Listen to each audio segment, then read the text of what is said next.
তিনি একেবারেই নিরপরাধ, কোনো প্রকার অপরাধের সাথে তার কোনো সংশ্লিষ্টতা সম্পৃক্ততা ছিল না। যেমন সে এখন বাসায় আছে, তবে সাইকোলজিক্যালি মেন্টালি তিনি আপসেট যে অনাকাঙ্ক্ষিত একটা ঘটনা এখানে ঘটানো হয়েছে। অথচ আগামীকাল সকালবেলা 7:30টার সময় ত্রয়োদশ জাতীয় সংসদ নির্বাচনের দিন ক্ষণ ঠিক করে রাখা হয়েছে।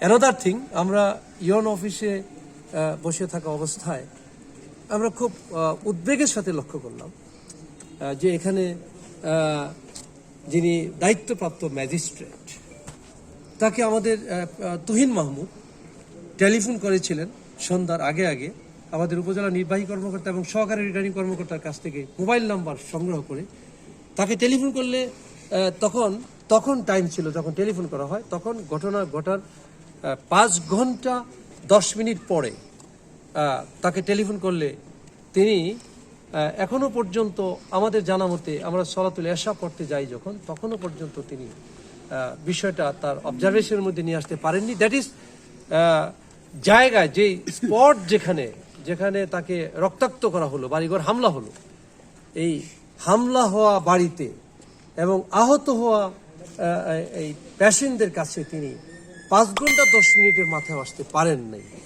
এটি একটা চিন্তার বিষয়, এটা একটা উদ্বেগের বিষয়, এটা একটা উৎকণ্ঠার বিষয় যে রাষ্ট্রীয় দায়িত্বপ্রাপ্ত কর্মকর্তাগণ এর কাছ থেকে আমরা সেভাবে খুব সাপোর্ট পাচ্ছি বলে মনে হচ্ছে না।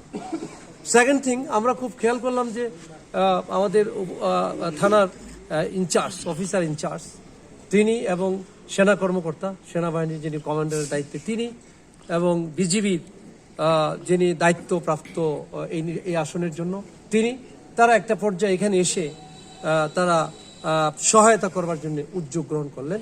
কিন্তু আমরা এখন রাত্র প্রায় 9:15 বাজে, আমরা এখনো পর্যন্ত দৃশ্যমান কোনো অগ্রগতি লক্ষ্য করিনি।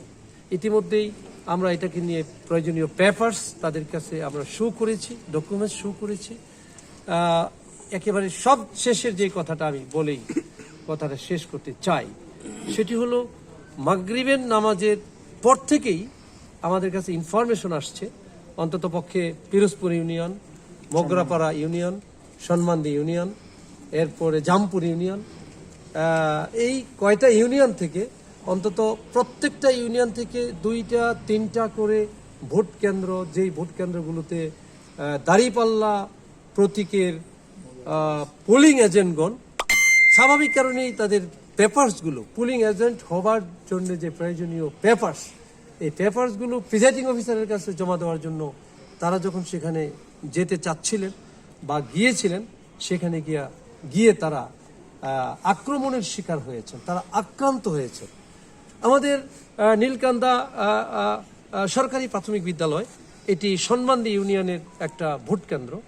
এই ভোট কেন্দ্রে আমাদের এই ইউনিয়নের নির্বাচন পরিচালক জনাব আলহাজ কাজী নাসির উদ্দিন, যিনি 6 দিন আগে একবার আক্রান্ত হয়েছিলেন মোহন কর্তৃক। আর মোহনের পরিচয় যদি বলি তাহলে তিনি হলেন বাংলাদেশ জাতীয়তাবাদী দল বিএনপির সনমান্দি ইউনিয়নের সভাপতি মজনু সাহেবের সহোদর ছোট ভাই। 6 দিন আগে আক্রমণ করেছিলেন তার নেতৃত্বে আমাদের কাজী নাসিরের উপরে। আজকেও নীলকান্দা সরকারি প্রাথমিক বিদ্যালয় এলাকাতে কাজী নাসিরের উপরে তার নেতৃত্বে আক্রমণ হয়েছে এবং তিনি আজকেও গুরুতর আহত কাজী নাসির উদ্দিন। আমি অত্যন্ত বিনয়ের সাথে আপনাদেরকে বলবো, যে কটা ইউনিয়নকে আমি স্পেসিফাইড করতে পারলাম, আমার কাছে প্রতিনিয়ত টেলিফোন আসছে, বিভিন্ন ভোট কেন্দ্রে তারা মহড়া দিচ্ছে, কোথাও কোথাও সিল মারার কথা শোনা যাচ্ছে, কোথাও কোথাও অস্ত্রশস্ত্রে সজ্জিত হবার কথা শোনা যাচ্ছে, কোথাও কোথাও প্রিজাইডিং অফিসারের টেবিলে তাদের টিম, বিএনপি ধানের শীষের নেতৃবৃন্দের টিম প্রিজাইডিং অফিসারের সাথে তার টেবিলে বসে খোশ গল্প করছেন, এমন তথ্যপাত্য আমাদের কাছে ইতিমধ্যেই এসছে। আমি আপনাদের মাধ্যমে এই কথাটা জানাতে চাই যে লেভেল প্লেয়িং ফিল্ড এবং ফ্রি ফেয়ার ইলেকশন, এটির জন্য যে পরিবেশটা প্রয়োজন দরকার ছিল, যে ধরনের এনভায়রনমেন্টটা নিশ্চিত করা দরকার ছিল, আমার কাছে মনে হয়েছে দাঁড়িপাল্লা প্রতীকের এমপি প্রার্থী হিসেবে, 11 দলীয় ঐক্যবদ্ধ জোটের প্রার্থী হিসেবে আমার কাছে এটা প্রতীয়মান হয়েছে ইতিমধ্যেই যে সরকারের পক্ষ থেকে অথবা নির্বাচন কমিশনের পক্ষ থেকে নিরাপত্তা বিভাগের জন্য যে অ্যারেঞ্জমেন্টটা করা হয়েছে, আমি অত্যন্ত বিনয়ের সাথে বলবো এবং বেদনার সাথে বলবো, সেটি হচ্ছে আমাদের উপজেলা নির্বাহী কর্মকর্তা অত্যন্ত সম্মানী ব্যক্তি, আমাদের অফিসার ইনচার্জ অত্যন্ত সম্মানী ব্যক্তি।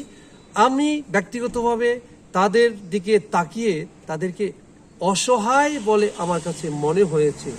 এই তথ্যপাত্রগুলো তাদের কাছে প্লেস করার পরে তাদের যে প্রস্তুতিটা, তাদের পক্ষ থেকে যেভাবে করে এটাকে এনশিওর করা দরকার ছিল, যেভাবে হেল্প করা দরকার ছিল সুন্দর নির্বাচনের জন্য, তারা খুব ভালো সহায়তা করতে পেরেছেন। এটা আমি পার্সোনালি একজন ক্যান্ডিডেট হিসেবে এখনো মনে করতে পারছি না। আমি আপনাদেরকে বিনয়ের সাথে বলবো, সোনারগাঁবাসীকে বলবো, এখানে প্রায় 3,65,000 প্লাস ভোটার, সিদ্ধিরগঞ্জে 2,24,000 প্লাস ভোটার, প্রায় 6 লাখের কাছাকাছি ভোটার আছে। আমি শান্তিপ্রিয় সোনারগাঁবাসী এবং শান্তিপ্রিয় সিদ্ধিরগঞ্জবাসীকে অত্যন্ত হৃদয় নিংড়ানো ভালোবাসা দিয়ে বলতে চাই, দাঁড়িপাল্লা প্রতীককে যারা ভোট দেওয়ার জন্য মন স্থির করেছেন, কোনো প্রকার ভয়কে উপেক্ষা না করে, কোনো প্রকার হুমকি ধামকিকে উপেক্ষা না করে, কোনো প্রকার টেনশন পেরেশানিকে উপেক্ষা করে, টেনশন পেরেশানি না করে সকাল 7টার সময় 7:30টার সময় ভোট কেন্দ্রে চলে আসবেন এবং যথারীতি আপনার পছন্দসই প্রার্থীকে ভোট দিয়ে নারায়ণগঞ্জ 3 আসনকে প্রমাণ করবেন এটা যে সন্ত্রাসের কাছে, চাঁদাবাজদের কাছে, দুর্নীতিবাজদের কাছে, পেশি শক্তির কাছে, অথবা অর্থনৈতিকভাবে যারা নিজেদেরকে খুব বেশি জাহির করতে চায় তাদের কাছে আমাদের কাছে যথেষ্ট তথ্য আছে যে টাকা পয়সা ভোটারদের কাছে দেওয়ার জন্য বাড়িতে বাড়িতে গ্রুপ ধরে, টিম ধরে সোনারগাঁ এবং সিদ্ধিরগঞ্জের বিভিন্ন জায়গায় তারা বিচরণ করছে এবং সেই বিচরণের ইনফরমেশনটা হচ্ছে ধানের শীষের আজহারুল ইসলাম মান্নান সাহেবের পক্ষে ভোটারদের কাছে টাকা পয়সা লেনদেন করা হচ্ছে। এই ইনফরমেশন যথেষ্ট আমার কাছে আছে। আমি অত্যন্ত বিনয়ের সাথে বলবো, টাকার কাছে হেরে যাবে না সোনারগাঁবাসী, সিদ্ধিরগঞ্জবাসী, তাদের হুমকি ধামকির প্রতি হেরে যাবে না সোনারগাঁ এবং সিদ্ধিরগঞ্জবাসী। তারা নিশ্চয়ই তাদের পছন্দের প্রার্থী এবং তাদের প্রিয় প্রার্থী, যেই প্রার্থীর সাথে 6 লাখ ভোটারের সাথে একটা চমৎকার কানেক্টিভিটি তৈরি হয়েছে, তারা এনশিওর করবে দাঁড়িপাল্লা প্রতীকে ভোট দিয়ে তাদের পছন্দসই প্রার্থীকে জাতীয় সংসদে পাঠাবার জন্য ইনশাআল্লাহ। ধন্যবাদ সাংবাদিক বন্ধুদেরকে। আমাদের সাথে আপনাদের দেখা হবে নির্বাচনের শেষে বিজয়ের মাঠে ইনশাআল্লাহ। একটা প্রশ্ন করতে চাই, সেটা হচ্ছে এখনো পর্যন্ত আপনার নেতাকর্মী যারা আহত হয়েছে বা আক্রান্ত হয়েছে তাদের ব্যাপারে প্রিজাইডিং অফিসার বা সহকারী প্রিজাইডিং অফিসার কোনো ধরনের ব্যবস্থা নিয়েছেন কিনা আপনার দৃশ্যমান? আর আজকের যে অবস্থা, এখন পর্যন্ত হামলা বা হুমকি দামকে যে অভিযোগগুলো আনলেন, এর প্রেক্ষিতে কি আগামীকাল সুষ্ঠু নির্বাচন হবে বলে মনে করছেন কিনা? আপনি দুটো চমৎকার কথা বলেছেন। প্রথম কথাটি হলো যে সহকারী রিটার্নিং কর্মকর্তা এবং অফিসার ইনচার্জ এবং রিটার্নিং কর্মকর্তা, আমি রিটার্নিং কর্মকর্তা মহোদয়ের সাথে আজকে টোটালি কম করে হলো 4 বার টেলিফোনে কথা বলেছি। প্রবলেমগুলো তার কাছে প্লেস করা হয়েছে, রিটার্নলি তার কাছে ইনফর্ম করা হয়েছে রিটার্নিং কর্মকর্তা মহোদয়ের কাছে।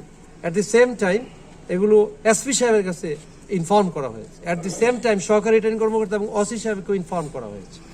আমি এখনো পর্যন্ত আমাদের যারা আজকে আহত হলো, কাজী নাসির সহ, আমাদের ওসমান গনি সহ, আমাদের কাউসার সহ, আমাদের তাজিবুর সহ, আমাদের শিল্পনগরী উচ্চ বিদ্যালয় স্কুল অ্যান্ড কলেজের গেটের এখানে আহত হয়েছেন আমাদের স্বপন সহ, ফারুক সহ, যাদেরকে ইতিমধ্যে আক্রান্ত করা হয়েছে, যারা ইনজুর্ড, তাদের ব্যাপারে খুব দৃশ্যমান কিছু দেখছি বলে আমার কাছে মনে হচ্ছে না। সেকেন্ড কোশ্চেন আপনার যে তাহলে কি আমরা আগামীকালকে নির্বাচনের ব্যাপারে, আমি আশাবাদী, আমি দৃঢ়ভাবে আশাবাদী। অ্যাডমিনিস্ট্রেশন যদি আন্তরিক হয়, সিরিয়াস হয়, তাহলে এখনো একটা ফ্রি ফেয়ার ইলেকশন করা পসিবল, এই প্রত্যাশা রাখছি এখনো পর্যন্ত। আমি আস্থা রাখতে চাই প্রশাসনিক কর্মকর্তাদের উপরে, নিরাপত্তার দায়িত্বে নিয়োজিত কর্মকর্তাদের উপরে আমি আস্থা রাখতে চাই যে ফ্রি ফেয়ার ইলেকশন করা সম্ভব যদি তারা সিরিয়াস হয়। জি থ্যাংক ইউ।